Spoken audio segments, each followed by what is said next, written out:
एक एरिया में पैदा हुए कई ऐसे लोग होते हैं जिनकी जन्म कुंडली सेम होती है, लेकिन उनके जीवन के घटनाक्रम में बड़ा फर्क होता है।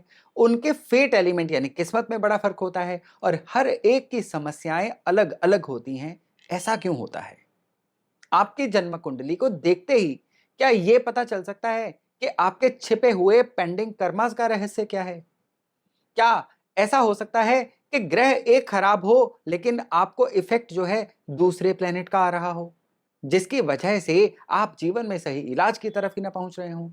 आज का वीडियो बड़ा इंटरेस्टिंग होने वाला है। हम आज इसी तरह के 5 एस्ट्रोलॉजिकल फैक्ट्स की चर्चा करने वाले हैं कि क्यों ऐसा हमारे साथ होता है, और ये मेरा वादा है कि इसके बाद आपकी एस्ट्रोलॉजी को, ज्योतिष को, होरोस्कोप को देखने की परिभाषा ही बदल जाएगी। नमस्ते, मेरा नाम है योगेश शर्मा। स्वागत है आपका happy life with Yogesh Sharma में। जैसा मैंने कहा कि एक ही घड़ी पल पे पैदा कई लोग होते हैं, एक ही लैटिट्यूड लॉन्गिट्यूड पे कई लोग जन्म लेते हैं सिमिलर जन्म कुंडली के साथ। लेकिन सभी की जीवन यात्रा अलग अलग क्यों होती है, उसमें कई और फैक्टर काम आते हैं। इसमें सबसे बड़ा फैक्टर होता है कि उस आत्मा ने किस वास्तु में जन्म लिया है। मैं अस्पताल के वास्तु की बात नहीं कर रहा हूं, मैं बात कर रहा हूं जिस जगह पे उस बच्चे का बॉर्न एंड ब्रॉट अप होना है, पालन पोषण होना है, उस घर का वास्तु उसकी फेट को डिसाइड करने में बहुत ज्यादा महत्वपूर्ण रोल अदा करता है। इसीलिए उनकी जो जीवन यात्रा है ना, सिमिलर बर्थ चार्ट से अलग हो जाती है। दूसरा बड़ा फैक्टर यहां पे आता है माता पिता के बर्थ चार्ट, क्योंकि उस आत्मा ने जिस माता पिता के घर में जन्म लिया ना, उनकी कर्म गति आपस में लॉक हुई होती है। उस वजह से उनके जीवन के जो घटनाक्रम है ये डिसाइड होते हैं। और तीसरा फर्क, जो सबसे बड़ा फर्क है और नॉर्मली एस्ट्रोलॉजर पता नहीं क्यों इस चीज को बताते नहीं हैं, वो होता है फ्री विल, यानी आपके खुद अपने आप को बदलने की क्षमता, आपकी इच्छा शक्ति। ये एक कुंडली को दूसरी कुंडली से अलग करती है। जो लोग अभ्यास करके अपने अंदर इच्छा शक्ति ले आते हैं, वो अपने ग्रहों को पलट देते हैं। ये मैंने अपनी पिछले 28 साल की एस्ट्रोलॉजिकल यात्रा में आजमाया है, देखा है, फील किया है। लेकिन क्योंकि जब चंद्रमा वीक होंगे, केतु का प्रभाव ज्यादा होगा, इच्छा शक्ति को वो डेवलप नहीं होने देता। जो इंसान ठान लेता है वो अपनी कुंडली को पलट देता है। तो ये एक बहुत बड़ा कारण हो जाता है कि एक ही जन्म कुंडली अलग अलग लोगों को अलग अलग रिजल्ट देती है। तो अगर आप सोचते हैं कि आपको जन्म कुंडली खराब मिली है, आप सोचते हैं कि आपके ग्रह ऐसे हैं कि आपका भाग्योदय हो ही नहीं सकता है, तो उल्टे क्रम में चलिए। पहले तो अपने विल पावर को बढ़ाइए, अभ्यास करके आप अपनी बाधाओं को दूर करने की कोशिश करिए। किसी भी योग्य एस्ट्रोलॉजर को अपनी कुंडली दिखा के ये जान लीजिए कि आफ्टर ऑल आपके जो पेंडिंग कर्मास हैं वो पेरेंट्स के साथ किस तरह से अटके हुए हैं, उनको रिमूव कराइए और किस्मत जगाने में फिर कोई बाधा रहेगी नहीं और आप अपने बेस्ट पे पहुंच पाएंगे। अब यहीं पे एस्ट्रोलॉजी का दूसरा फैक्ट आता है। कौन सा दूसरा फैक्ट है? आपके पेंडिंग कर्मास। जन्म कुंडली देख के पेंडिंग कर्मास किस तरह से जाने जा सकते हैं? आपकी जन्म कुंडली में आपकी कन्या राशि कुंडली में कहां पे है, ये आपके पेंडिंग कर्मा को बताती है। आपके जन्म कुंडली में आपके मंगल कहां पे हैं, ये आपके पेंडिंग कर्मा को बताता है। जब भी आपको अपने pending Karma, purpose of life जानना होगा, या छिपी हुई ब्लॉकेज कहां से आ रही है जो जीवन में आपको खुश नहीं रहने दे रही है, सुखी नहीं रहने दे रही है, उसके लिए कन्या राशि और मंगल, इन दोनों का संबंध जान लीजिएगा, इसको डिकोड कर लीजिएगा। मैंने आज आपको एक बहुत बड़ा सिरा पकड़ा दिया है। इसके अलावा सारे के सारा जितने भी ये आपका ये पहेली है ना, केवल इसी सिरे को पकड़ने से सुलझ जाएगी। तो आप अपने बर्थ चार्ट में कन्या राशि सपोज करिए अगर आपके 10th हाउस में आ गई है, 10वां घर करियर का, कन्या राशि पेंडिंग कर्मास की। अब आपके पेंडिंग कर्मास आपके करियर से जुड़े हुए हैं। जो भी करियर मिलेगा उसको ले लीजिए, जो भी करना पड़े उसको कर लीजिए, रोइए मत, पेंडिंग कर्मास अपने आप टल जाएंगे। पेंडिंग कर्मास की राशि कन्या राशि 7वें घर से जुड़ी हुई है, तो आपके जीवन साथी से पेंडिंग कर्मास जुड़े हुए हैं। जितना जीवन साथी के साथ आप डिफरेंस बनाएंगे, पेंडिंग कर्मास उलझते चले जाएंगे। जितना आप उनके प्रति समर्पण भाव रखेंगे, उतने आपके पेंडिंग कर्मास सुलझते चले जाएंगे। How easy it is.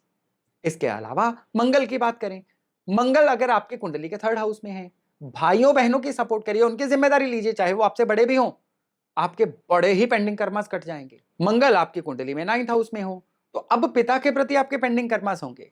ये एक बड़ा विस्तृत विषय है, इस पे एक सीरीज ऑफ वीडियोस बन सकती है, लेकिन आज मैं केवल आपको अमेजिंग एस्ट्रोलॉजिकल फैक्ट्स बता रहा हूं। अब तीसरा एस्ट्रोलॉजिकल फैक्ट्स आता है आपके घर की मुख्य एंट्रेंस। जी हां, अगर आपके जन्म कुंडली में मंगल राहु खराब हो तो आपको दक्षिण मुखी प्रॉपर्टी कभी भी फलेगी नहीं। लेकिन अगर आपके बर्थ चार्ट में मंगल योग कारक हो, अब दक्षिण मुखी प्रॉपर्टी ही आपको फलने वाली है। और अगर आप उस प्रॉपर्टी में रेजिडेंस के साथ साथ किसी ना किसी तरह की व्यापारिक गतिविधि भी कर लेते हैं तो ये आपको बहुत ही ज्यादा सूट करना शुरू हो जाती है। कुंडली में बुध छठे घर में हो, अब नॉर्थ फेसिंग प्रॉपर्टी नहीं फलेगी। नॉर्मली नॉर्थ फेसिंग प्रॉपर्टी को लोग बहुत अच्छा मानते हैं, लेकिन अगर बुध छठे घर में हो तो यही प्रॉपर्टी आपको बैकफायर करना शुरू कर देती है। हर दिशा के साथ कुछ ना कुछ इस तरह से जो आपके घर के एंट्रेंस है ना, उसका विचार जुड़ा होता है। इसको अगर आप समझ लेंगे ना तो ये एस्ट्रोलॉजी, वास्तु, ये ज्ञान मिलके आपके जीवन को बहुत ही ज्यादा ऊंचाइयों पे लेके जाएगा। अब तीसरे बहुत अमेजिंग फैक्टर पे आते हैं हम कि एक प्लेनेट अगर खराब है तो क्या उसकी वजह से बाकी प्लेनेट भी खराब होते हैं? जी हां। अगर सपोज करिए आपके बर्थ चार्ट में चंद्रमा, अब कुंडली में 12 घर होते हैं, इनमें से चलते चलते छठा घर ऐसा आता है जो इंसान को कर्जा देता है।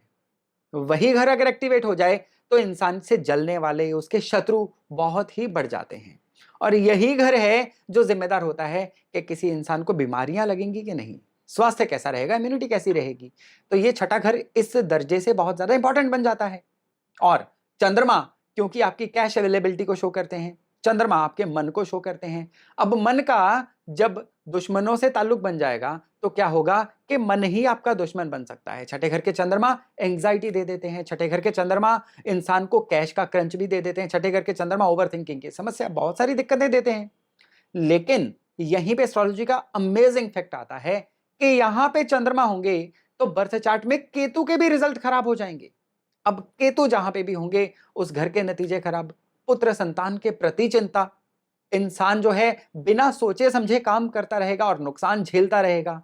उसके पास डीप थिंकिंग की, फ्यूचर को देख के डिसीजंस लेने की क्षमता ही नहीं बचेगी। ये केवल मैं आपको कई समंदर में से कुछ बूंदे लाके दे रहा हूं।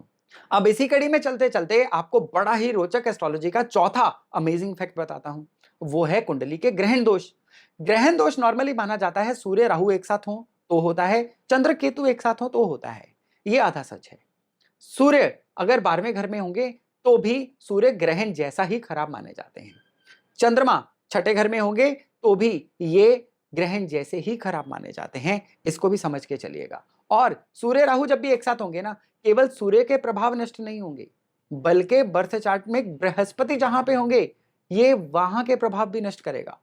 इंसान की पेरेंटल जो होती है ना सुख, उसमें कमी लेके आता है। इंसान के किस्मत कनेक्शन में कमी लेके आता है। इंसान प्रॉपरली ज्ञान ही नहीं ले पाता, ज्ञान ले लेता है उसको यूज नहीं कर पाता। अब चंद्रमा केतु एक साथ होंगे या चंद्रमा राहु भी एक साथ हो जाए ना, तो ये क्या करते हैं, राहु तो अपनी तकलीफें नहीं देता लेकिन चंद्रमा की बलि चढ़ जाती है। और इस केस में बर्थ चार्ट के बुध वो भी खराब होते जो हो जाते हैं, इंसान की बुद्धि खराब हो जाती है, दांतों की समस्याएं चलती हैं, रॉन्ग डिसीजंस हो जाते हैं, इंसान के सही शब्दों का चुनाव नहीं हो पाता है, स्टैमरिंग हो जाती है, स्किन की ट्रबल, ये नसों के खराब होने की ट्रबल, इस तरह की ट्रबल आ जाती हैं। देखने में बड़ा साधारण सा कॉम्बिनेशन, लेकिन कहां तक जाके रुकता है इसका कोई अंत ही नहीं है। और कहते हैं ना कि बुध खराब हो जाए तो जीवन खराब हो जाता है, क्योंकि आपका जीवन आपके फैसलों पर टिका होता है। किसी एक समय पर लिया गया फैसला ही आपका जीवन बदल देता है। और जब बुध खराब होते हैं ना, सही समय पे सही फैसला लिया ही नहीं जाता है। अब इसी कड़ी में जाके एस्ट्रोलॉजी का एक पांचवा बहुत ही अमेजिंग फैक्ट आता है। वो आता है कि अगर आप किसी वास्तु सम्मत घर में भी रह रहे हैं लेकिन उसको आपने अपने बर्थ चार्ट के अनुसार अलाइन नहीं किया है तो आपके जीवन में बहुत ही भयंकर मुश्किलें आने वाली हैं। सभी जानते हैं साउथ ईस्ट में रसोई होनी चाहिए, अग्नि का स्थान है। सभी जानते हैं नॉर्थ दिशा या नॉर्थ ईस्ट दिशा जल की दिशा है, या पश्चिम दिशा जो है ये स्पेस एलिमेंट की दिशा है। लेकिन यहां पे आपको एक चीज का ध्यान देना है कि आपके बर्थ चार्ट में जो प्लेनेट जहां पे बैठा हुआ है, आपके घर के अंदर की वास्तु अलाइनमेंट ठीक उसी तरह की होनी चाहिए। वो नहीं होगी तो लाख आप वास्तु के अनुसार घर बना लीजिए, जीवन में आने वाली ट्रबल्स नहीं रुकेंगी। इसको बोलते हैं astro vastu alignment of your house और ऑफ योर लाइफ। आप ये नहीं करेंगे तो खाली वास्तु बैलेंस करने का आपके जीवन में कोई भी फायदा नहीं होगा।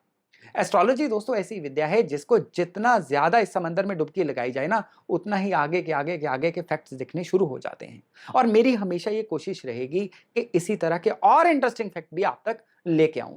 फिलहाल ये जो 5 अमेजिंग फैक्ट्स हैं, इनको आजमाइए, इनको देखिए कि आपके जीवन में इनसे कौन सी चीज कनेक्ट हो रही है। इसको कमेंट्स में भी बताना मत भूलिएगा। तो चलिए बहुत जल्द मिल रहे हैं नए टॉपिक नए विषय के साथ। अपना खूब ध्यान रखिएगा। नमस्कार।